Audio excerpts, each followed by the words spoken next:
Let me tell you something that will make most people uncomfortable. 99% of humanity will never be rich, and it has nothing to do with luck, opportunity, or the system being rigged against them. I'm not saying this to be cruel. I'm saying it because it's true. And the truth, uncomfortable as it may be, is the only thing worth your attention at this point in your life. Charlie Munger spent nearly a century watching people make the same mistakes over and over. He saw brilliant doctors go broke. He watched lawyers with genius IQs die dependent on their children. He observed entrepreneurs with million-dollar ideas end up with nothing but debt and regret. The pattern was always the same. It wasn't bad luck that destroyed them, it was behavior. And behavior, unlike luck, is entirely within your control. Here's what Munger understood: that most people refuse to accept wealth is not built by doing extraordinary things. It's built by refusing to do stupid things for a very long time. That's it. That's the whole secret hiding in plain sight. But here's the problem. Refusing to do stupid things sounds easy until you realize that stupid things are everywhere, dressed up as opportunities, social norms, and life milestones.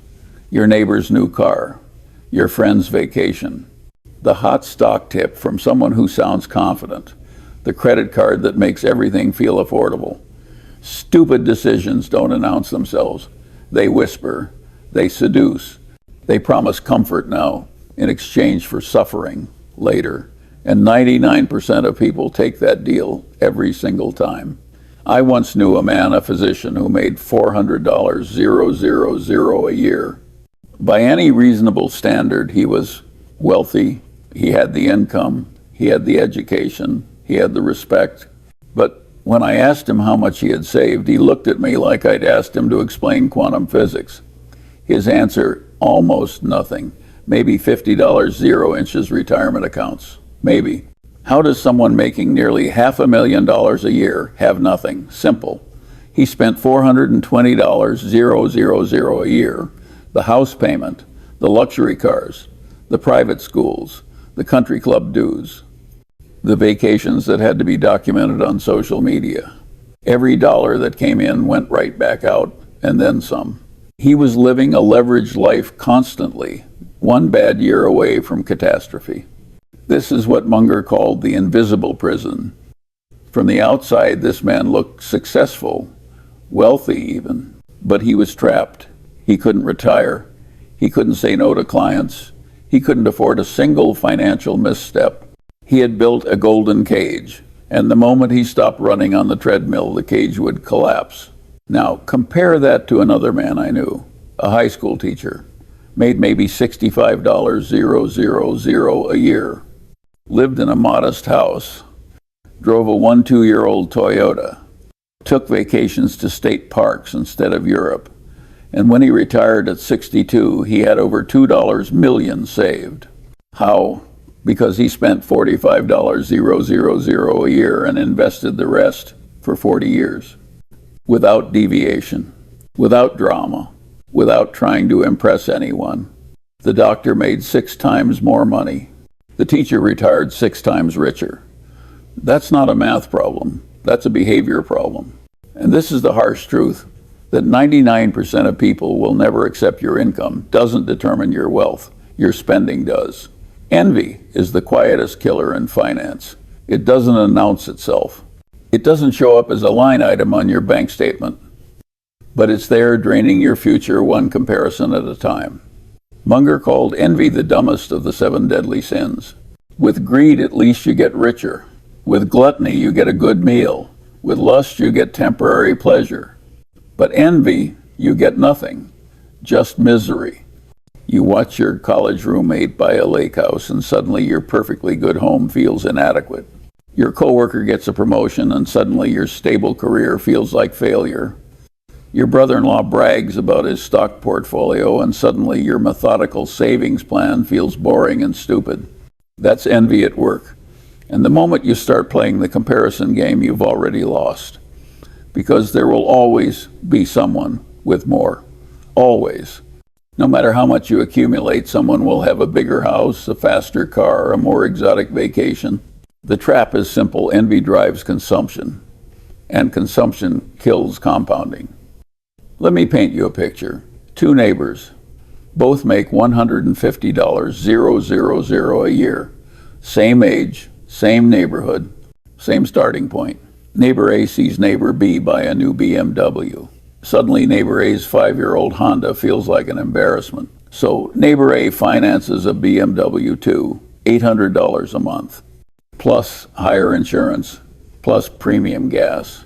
Next year, neighbor B remodels his kitchen. Neighbor A's kitchen, which was perfectly functional last month, now feels dated, so he remodels too, $60,000 on the credit card. Then come the vacations, the watches, the golf clubs, the boats, one trying to keep up, the other trying to stay ahead, both running a race that has no finish line. 20 years later, neighbor A has $100,000 saved and $150 0 inches debt. Net worth negative $50,000. Neighbor B has slightly more, but not much. Both are trapped. Both need to keep working until they die. Both spent 2 decades trying to impress each other and ended up impressive broke. Meanwhile, across town, there's a couple nobody notices. They live in a smaller house. They drive older cars. They don't post vacation photos because they don't take expensive vacations. People probably assume they're struggling, but they've been saving 40% of their income since their 20s. They have $3 million in index funds. They could retire tomorrow if they wanted to. And here's the beautiful irony. They don't even think about the neighbors who are too busy competing with each other to build anything real. This is what Munger meant when he said the race isn't against others. It's against your own stupidity. The moment you start comparing yourself to other people, you've volunteered for a lifetime of unnecessary misery. Stop looking sideways. Start looking forward. Because the only person you need to beat is the version of yourself who wants to buy things to fill the empty space where discipline should be. Everyone talks about the miracle of compound interest. How $10,000 invested at 8% becomes $100 0 inches 30 years. How patience and time turn small sums into fortunes. It's the most repeated advice in finance. But here's what nobody tells you: compound stupidity is just as powerful, and it works much faster. One bad financial decision doesn't just cost you the money you lose. It costs you the compounding of that money over time. It costs you the opportunity to invest. It costs you the margin of safety you need when life inevitably goes wrong. Let me show you the real math. Say you're 35 years old. You buy a $50,000 car you don't need financed at 6% over 5 years. You think it's only $966 a month. I can afford that. But here's the truth, that $50,000, if invested in a boring index fund at 8% annual returns, would be worth $544,000 by the time you're 70. More than $500,000. For one car, one decision, one moment of I deserve this. And it's not just the car, it's the bigger house, the luxury vacation, the designer clothes, the 1,000 small purchases that don't feel significant in the moment but add up to a lifetime of mediocrity. Compound stupidity works like this. Every dollar you waste is a dollar that can't work for you. And every year that dollar isn't working for you is another year of lost compounding. The hole gets deeper. The climb gets steeper. And eventually, for most people, the hole becomes permanent. I knew a couple in their late 50s. Both worked good jobs. Both made solid incomes. But they'd spent 30 years living just slightly beyond their means. Nothing crazy. Just a little more house than they needed. A little more car than was practical. A few too many vacations on credit cards they paid off slowly. When I asked them about retirement, they laughed.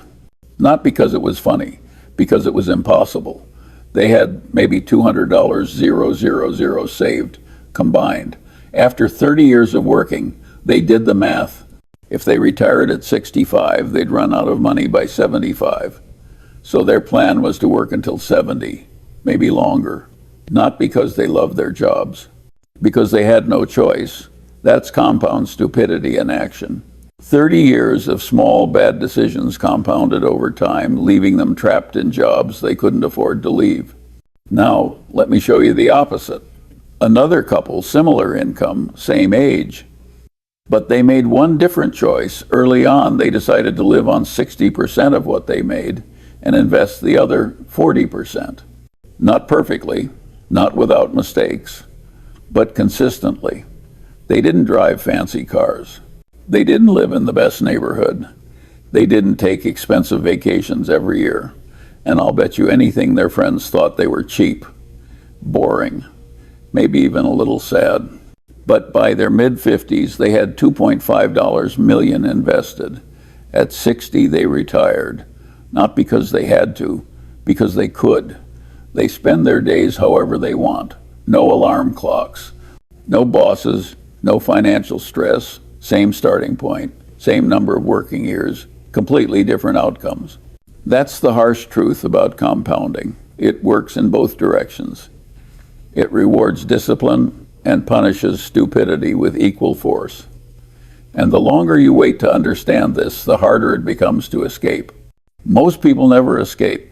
They spend 40 years compounding bad decisions, then wonder why they're broke at 65.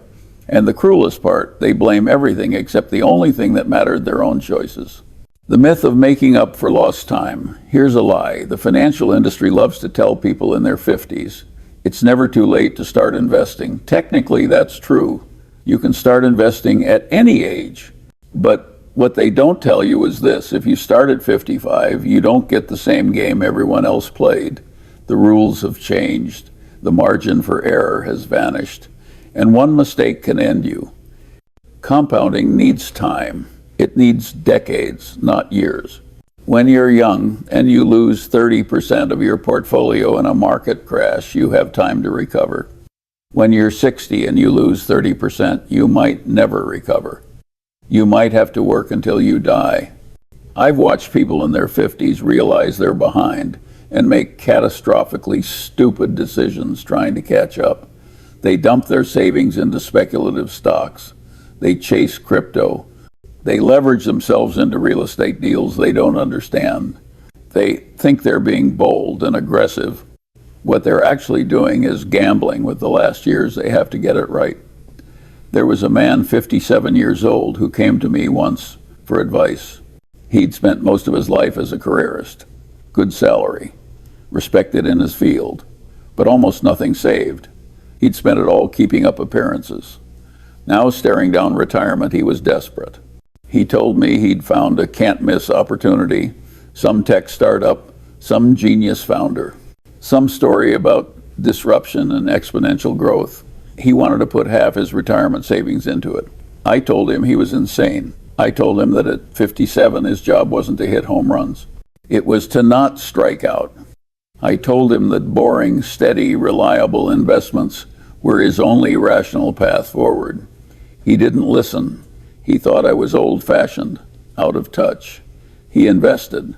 2 years later, the startup collapsed. His $200,000 became $20,000. And now at 59, he was back to square one. Except he'd lost 2 years. And 2 years at that age is everything. This is the brutal arithmetic of starting late. You can't afford to be wrong. The young investor who loses money has time to recover. The older investor who loses money is just lost. The harsh truth is this: if you're 50 or older and you haven't built wealth yet, you probably won't. Not because it's impossible, but because the behaviors that kept you poor for 50 years are deeply ingrained. They're part of who you are. And changing who you are at 50 is exponentially harder than building good habits at 25. I'm not saying give up. I'm saying get brutally honest. If you're behind, you can't play the same game as someone who started early. You need to play defense. You need to protect what you have. You need to stop trying to be clever and start trying not to be stupid. That means no speculation, no leverage, no get-rich-quick schemes. Just boring, stable, dividend-paying businesses that will still exist in 20 years. Just living below your means without exception. just accepting that you won't retire at 60, but maybe if you're disciplined, you can retire at 68 instead of never. It's not inspiring. It's not exciting. But it's the only math that works when time is no longer on your side. The lie of financial complexity. The financial industry has spent billions of dollars convincing people that getting rich is complicated, that you need expert advisors, sophisticated strategies, complex products, and insider knowledge. It's all a lie, a profitable lie, but a lie nonetheless. Charlie Munger became a billionaire following rules simple enough for a child to understand. Spend less than you earn, invest the difference in good businesses, and wait. That's it. No secret formula. No complex algorithms. No insider tips. But simplicity doesn't sell. Simplicity doesn't generate fees. Simplicity doesn't make financial advisors rich, so they complicate it.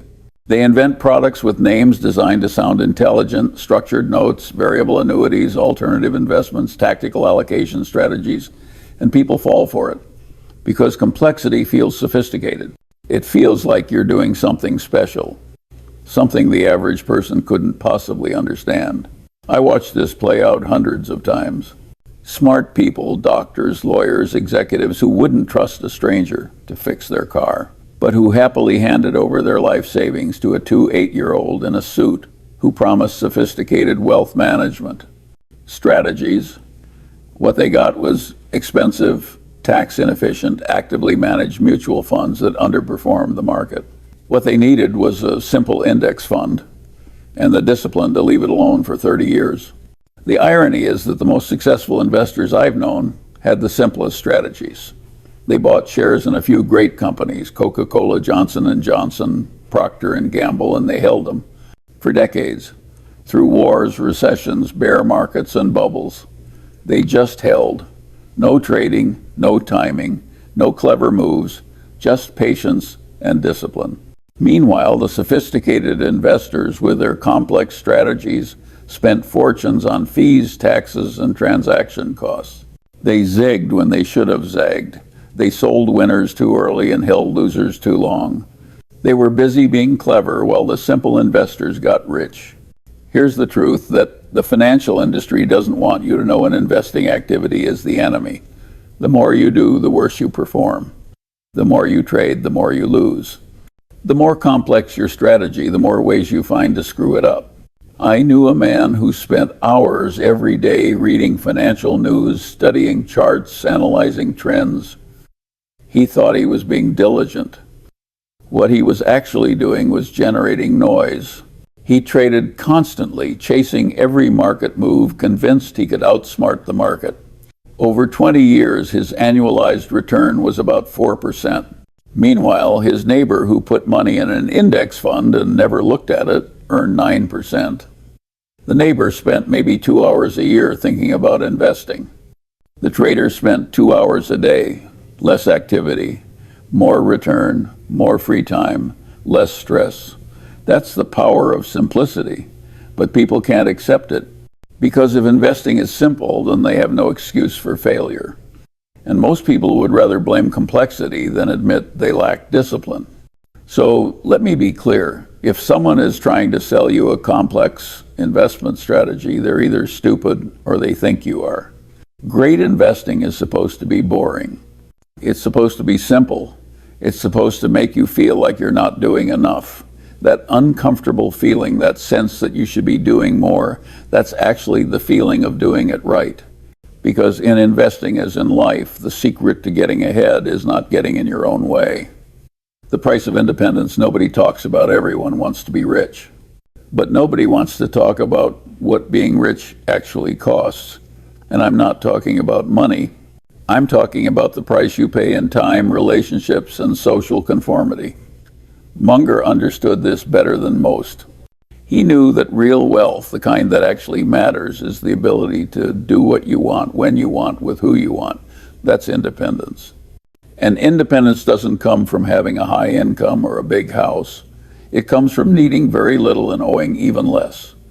But here's the price to build real independence. You have to be willing to look poor while you're getting rich. You have to drive the older car while your neighbor leases the new one. You have to skip the expensive vacation while your friends post photos from Bali. You have to say no to dinners, weddings, and social obligations that don't align with your values. And people will judge you for it. They'll call you cheap. They'll call you boring.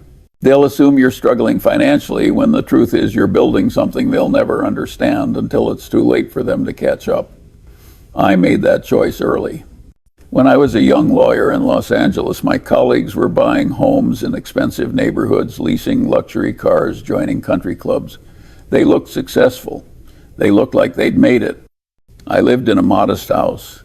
I drove a boring car. I saved and invested aggressively. And I'm sure some of them thought I was failing, that I couldn't afford their lifestyle. What they didn't know was that I was buying ownership. While they were buying appearances, I was buying freedom. While they were impressing clients and colleagues, I was building a foundation that would let me never worry about impressing anyone again. 20 years later, most of those colleagues were still working because they had to. Still making payments on depreciating assets. Still trapped in jobs they couldn't afford to leave. They looked successful on the outside. They were prisoners on the inside. I could do whatever I wanted. Not because I was smarter, because I'd been willing to pay the price of looking unsuccessful while I built something real. This is what most people never understand. You can't have both. You can't look rich while becoming rich. The money you spend on appearance is money that can't compound. The time you spend maintaining a lifestyle is time you can't spend building assets. You have to choose. And 99% of people choose appearance. They choose the validation of strangers over their own future freedom. They choose to look successful over being successful. And then they wonder why at 65 they're still working, still stressed, still dependent on a paycheck they can't afford to lose. The price of independence is being misunderstood. It's being underestimated. It's being written off as cheap or unmotivated or lacking ambition. That's the price. And most people aren't willing to pay it. But here's what they don't realize. That temporary discomfort, that social friction, that feeling of being left behind, it's nothing compared to the permanent prison of financial dependence. I'd rather be misunderstood at 35 and free at 55 than impressive at 35 and desperate at 75. That's the choice.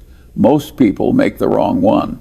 Why intelligence is overrated in finance. Here's something that will annoy a lot of smart people. Intelligence and wealth have almost no correlation. I've known brilliant people who died broke. I've known average people who died rich. The difference was never IQ. It was temperament, discipline, and the ability to avoid self-destruction. In fact, I'd argue that high intelligence is often a disadvantage in building wealth, because smart people tend to overthink, overanalyze, and overcomplicate. They can't accept that the solution is boring. They need it to be clever. They need it to reflect their intelligence back to them. So they invent complex strategies. They chase sophisticated investments. They convince themselves they can outsmart the market through superior analysis. And they end up no richer than the person who just bought an index fund and went fishing.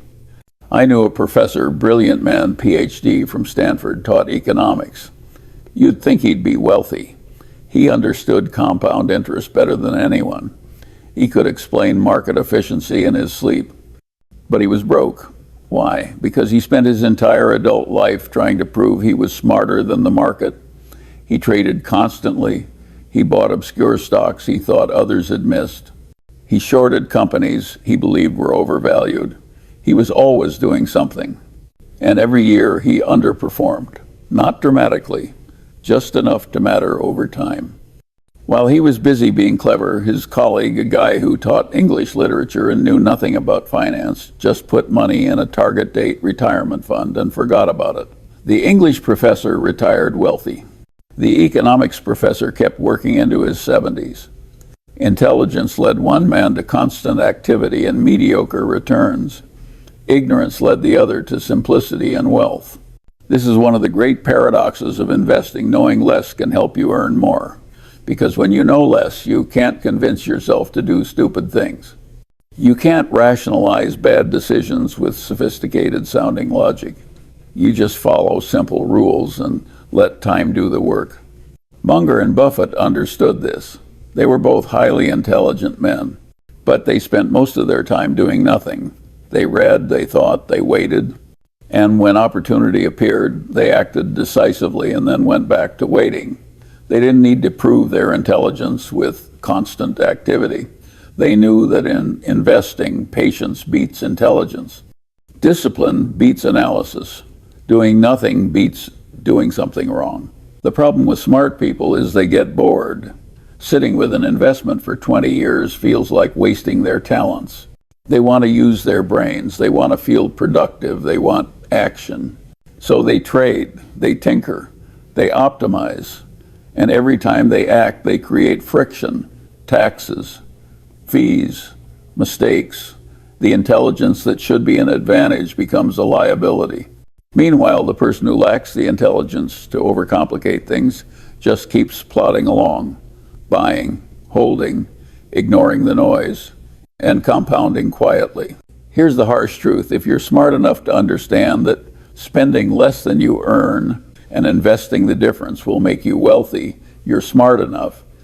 Everything beyond that is just ego looking for problems to solve. Most people aren't poor because they lack intelligence.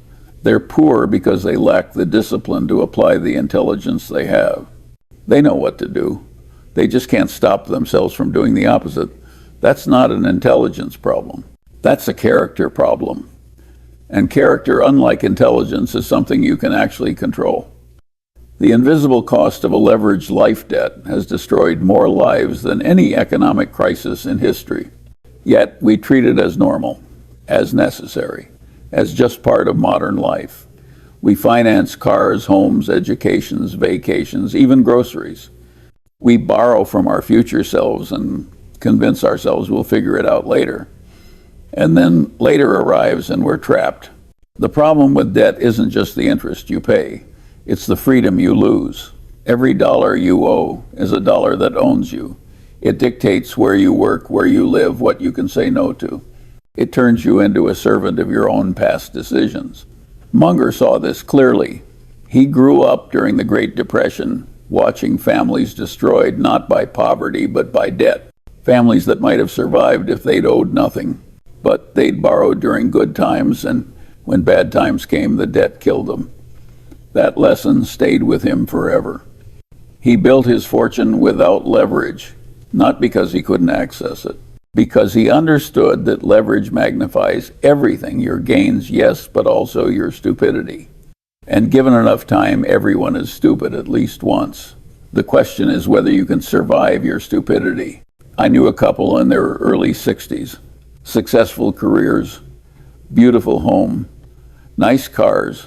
From the outside, they had it all. Then I learned the truth. They owed $600, 000 on their house, $80, 000 on cars, $50, 0 inches, home equity loans, $40, 0 inches, credit card debt, nearly $800, 0 inches total debt. And their combined retirement savings may be $300, 000. They'd spent 30 years earning good money and somehow ended up $500,000 in the hole. How? By treating debt as a tool instead of a weapon. By believing they could always handle the payments. By thinking tomorrow would take care of itself. Now they were 63 and reality was closing in. They couldn't retire. They couldn't afford to. Every dollar they earned went to servicing debt accumulated over decades of affordable monthly payments. The invisible cost of their leveraged life wasn't the interest, though. That was staggering. It was the complete absence of options. They couldn't take a lower-paying job they might enjoy. They couldn't move to a cheaper area.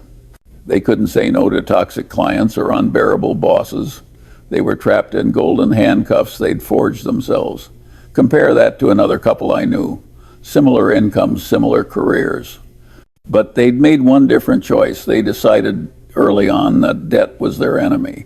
They bought a modest house they could pay off in 15 years. They drove used cars they bought with cash.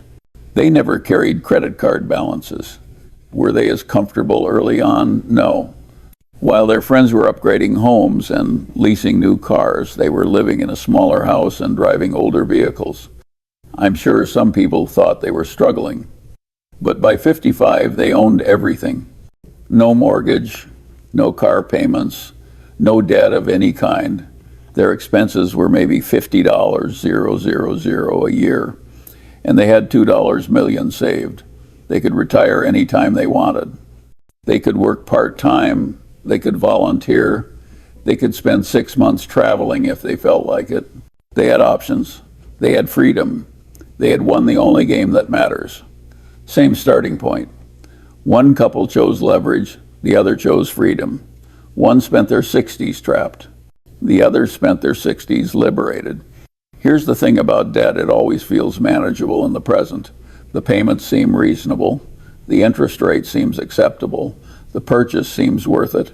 But debt is a bet that the future will be better than the present, that your income will stay stable or grow, that nothing will go wrong, that you'll always be able to make the payments.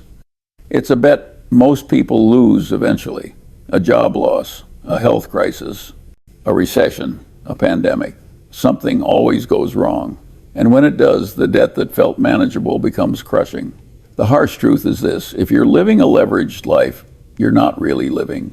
You're performing. You're maintaining an appearance. You're paying interest to pretend you're more successful than you are.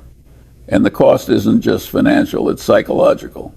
It's the constant low-grade anxiety of knowing you're one disaster away from collapse. It's the lack of sleep, the stress, the inability to ever truly relax. Munger knew something that 99% of people never learn. Freedom isn't having everything you want. It's needing very little and owing even less. That's the path to sleep at night. That's the path to real wealth. The final test: what would you do if nobody was watching? Here's how you know if you'll ever be rich. Would you still make the same financial decisions if nobody could see them? Would you still save aggressively if your friends never knew? Would you still drive a modest car if you never had to explain it? Would you still skip expensive vacations if nobody would ever see the photos? Most people fail this test because most financial decisions aren't really about money. They're about signaling, about showing others that we're successful, sophisticated, keeping up. We buy things we don't need with money. We don't have to impress people we don't like. And that's why 99% will never be rich. Munger passed this test easily. Even after he became a billionaire, he lived in the same modest house he'd bought decades earlier. He drove normal cars. He didn't own a yacht. He didn't collect Ferraris. He didn't play the wealth signaling game that consumes so many people who acquire money. Why? Because his self-worth wasn't tied to external validation. He knew who he was. He knew what mattered. And he knew that real wealth is invisible to everyone except your bank account.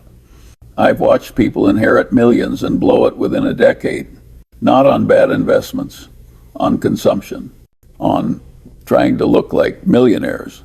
They bought the mansion, the cars, the lifestyle. They needed everyone to know they had money. And because everyone knew they had money, it disappeared. Because consumption is public, compounding is private. The people who build lasting wealth do it quietly. They live in neighborhoods where nobody knows they're rich. They drive cars that don't turn heads. They wear clothes that don't have logos. They're invisible.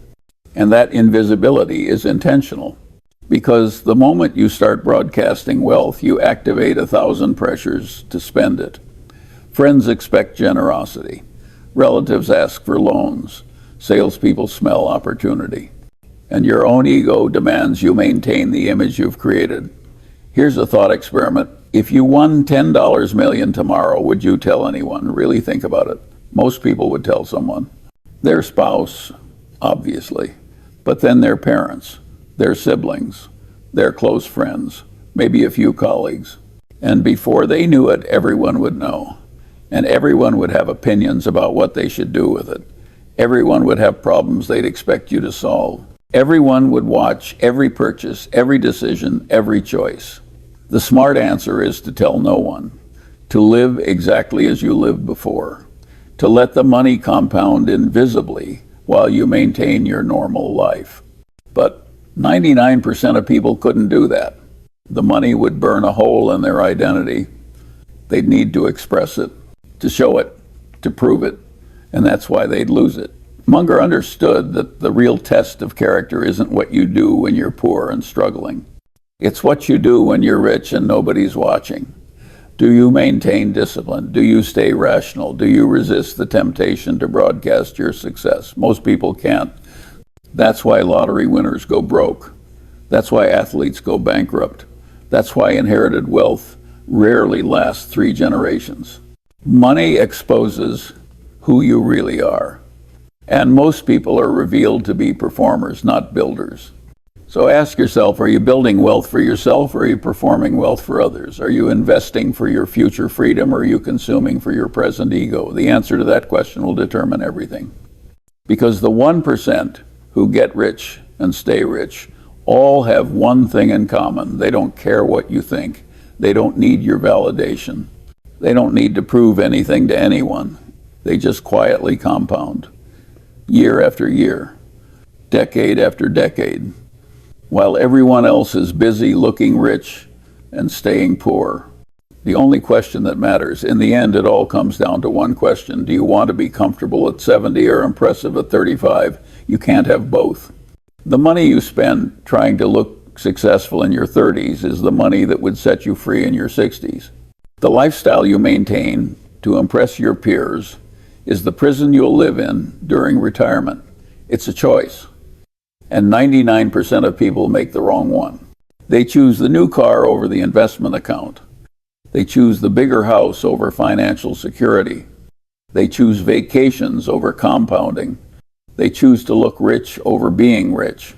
And then they spend their golden years working jobs they hate, depending on Social Security, burdening their children, and wondering where it all went wrong. It went wrong at the beginning. It went wrong every time they chose consumption over discipline. Every time they chose appearance over substance. Every time they chose now over later. Munger lived to 99 years old. He spent the last 50 years of his life completely free. He worked because he wanted to, not because he had to. He did what interested him. He spent time with people he respected. He said no to everything that didn't align with his values. That's what real wealth looks like. Not the car, not the house, not the lifestyle. Freedom, independence, the ability to live life on your own terms until the day you die. But that freedom isn't free. It costs everything you're tempted to spend in your 20s, 30s, and 40s. It costs the approval of people who don't matter. It costs fitting in with people who are building prisons disguised as lifestyles.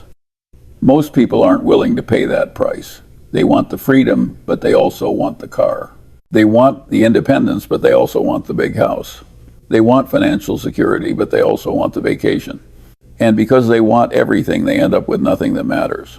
The harsh truth is this: wealth is simple, but it's not easy. It requires discipline when everyone around you is indulgent.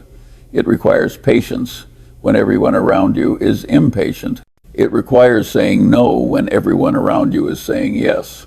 It requires being misunderstood, underestimated, and written off while you're building something that will outlast everything your critics are consuming. Can you do that? Can you be boring for 30 years? Can you drive the modest car, live in the small house, skip the expensive dinners, and ignore what everyone thinks? If you can, you'll end up in the 1%. If you can't, you'll end up in the 99%. It's not luck. It's not opportunity. It's not the system. It's choice. The same choice made thousands of times over decades. And the beautiful thing, you already know what to do. Spend less than you earn. Invest the difference. Wait. That's it. That's the whole secret. The reason 99% fail isn't because they don't know the formula. It's because they can't execute it. They lack the discipline. They lack the patience.